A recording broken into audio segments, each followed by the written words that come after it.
Hello students, मैं रमा विभू class 8 का exercise 2.2 का इक्वेशन चैप्टर से आपके लिए मैं एग्जाम्पल का 5th सम लेके आई हूँ। तो चलिए स्टूडेंट्स, क्वेश्चन क्या कह रहा है देखते हैं। क्वेश्चन देखिए, कह रहा है what should be added to twice the rational number -7/3 to get 3/7। यानी क्या करना है, हमें इक्वेशन बनाना है। जो कह रहा है क्वेश्चन, इस टाइप के क्वेश्चन जो बोलता है वैसे हम करेंगे तो आराम से बन जाएगा। देखिए क्या कह रहा है, what should be added to twice the rational number. यानी इस रेशनल नंबर का ट्वाइस जब हम कर दें तो उसमें हम क्या ऐड करें कि हमें 3/7 आए।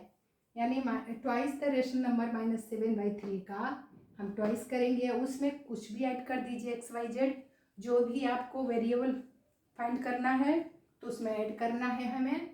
तो मान लो कि ट्वाइस द रेशनल नंबर -7/3 में x को ऐड कर दूँ टू गेट 3/7, यानी ये RHS दे रखा है, बस यही करना है स्टूडेंट्स। तो चलिए हम इक्वेशन बनाते हैं। एक तो देखिए स्टूडेंट्स, इसके पहले ये जो सम है मैं बना के लाई हूँ। क्यों लाई हूँ? क्योंकि हमारा इसके पहले जो वीडियो यही बनाई तो उसका आवाज़ चला गया था। तो बहुत मेहनत करती हूँ मैं आपके वीडियो बनाने के लिए, तो फिर से दोबारा मैं आपको बना के ये सम दिखा रही हूँ, बस ये कहने का मतलब है। तो देखिए क्वेश्चन क्या करूँ मैं, जो अननोन नंबर है उसको क्या मानेंगे students, let that unknown number भी एक्स मान लीजिए। और ट्वाइस द रेशनल नंबर कर दीजिए, -7/3 को ट्वाइस करोगे, 2 से मल्टीप्लाई करो तो क्या आ जाएगा, ये +2 है, -7 है, प्लस माइनस -7 टू जब 14/3 आ गया। ठीक है स्टूडेंट्स, यही आ गया, ट्वाइस द रेशनल नंबर बना ली मैं। तो अकॉर्डिंग टू क्वेश्चन अब चलिए शुरू करते हैं। अननोन नंबर को हमने x माना और ट्वाइस द रेशनल नंबर हमने कर ही लिया। तो अकॉर्डिंग टू क्वेश्चन में क्या होगा, इस ट्वाइस द रेशनल नंबर -7/3 में यही क्वेश्चन बोला ना कि क्या ऐड करें, तो उसमें मैं x ऐड कर दी, इज इक्वल टू 3/7। RHS भी मिल गया, इक्वेशन बन गया। ये LHS है, RHS हमें बन गया इक्वेशन। तो x का वैल्यू फाइंड कर लेते हैं।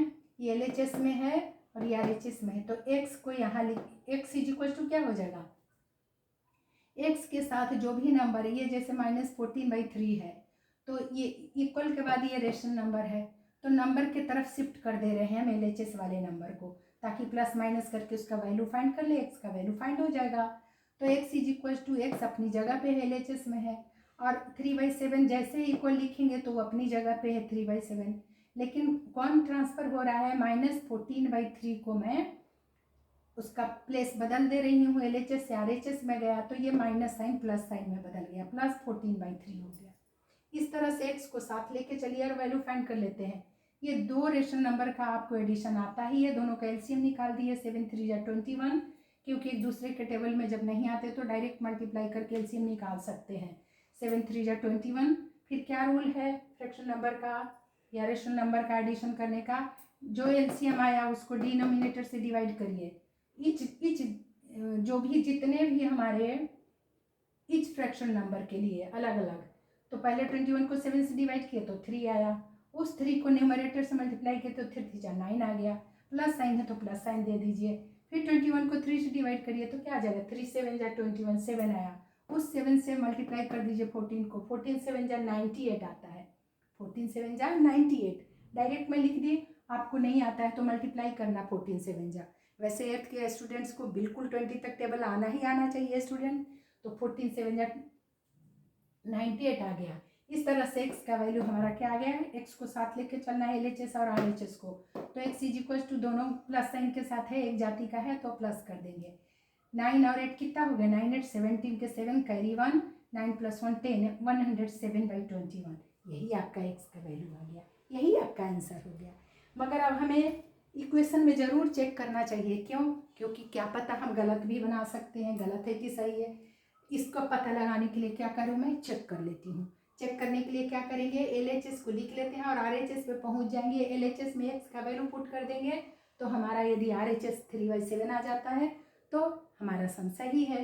यानी LHS हमारा -14/3 प्लस x को LHS को मैंने लिख लिया, उस जगह पे x का जो वैल्यू फाइंड कर लिए -14/3 जो का त्यों लिखेंगे, प्लस x की जगह वैल्यू पुट कर दिए -7/21, वैल्यू पुट कर दिए। तो अब क्या करूँ, इन दो रेशनल नंबर का फिर एडिशन है।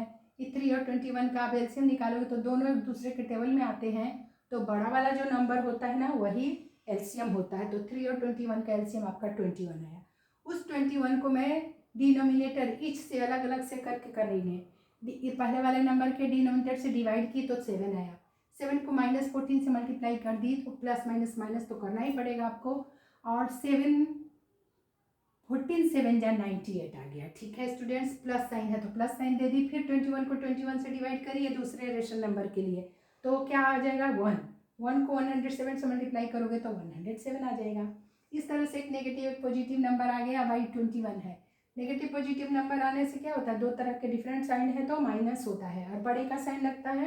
यानी 107 में मैं 98 को माइनस की तो क्या आ गया आपका 9 आएगा। देखिए ये कैसे, ये 17 बन गया। 17 में से देखिए ये 107 लिख दीजिए, एक नेगेटिव पॉजिटिव तो मैं माइनस कर रही हूँ 107, मैं 98 को माइनस कर रही हूँ। देखिए ये 7 से माइनस नहीं होगा तो लोन लिया, इसने नहीं दिया, अपने बगल वाले से फिर लिया तो ये क्या 1 ने दिया इसे 1 10 तो 10 हो गया। 10 प्लस 7 यहाँ ऑलरेडी है तो 17 हो गया। 17 में से 8 माइनस करोगे तो क्या आ जाएगा 8 आ जाएगा। सॉरी 17 में से 8 माइनस करोगे तो 9 आएगा, है ना।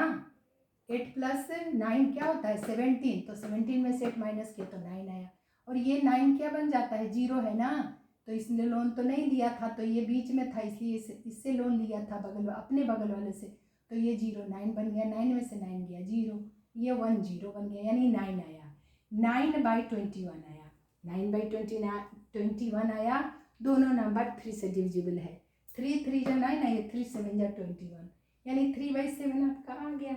आप LHS से चले और RHS पे पहुंच गए। देखिए सो चेक हमने चेक कर लिया, चेक लिखो या एज रिक्वायर्ड लिखो। तो यही सम था स्टूडेंट्स, यही सम था आपका। देखें कितना आराम से बन जाता है, यदि जो कहे क्वेश्चन वैसा हमें मान के चलना पड़ता है। तो ठीक है स्टूडेंट्स, आप खूब रिवाइज करिए। मिलती हूँ मैं अगले सम के साथ। और वीडियो पसंद आए तो लाइक करिए, शेयर करिए, नए हैं तो सब्सक्राइब करिए ताकि मेरा मनोबल बढ़े। ठीक है स्टूडेंट्स, अपना खूब ख्याल रखिए।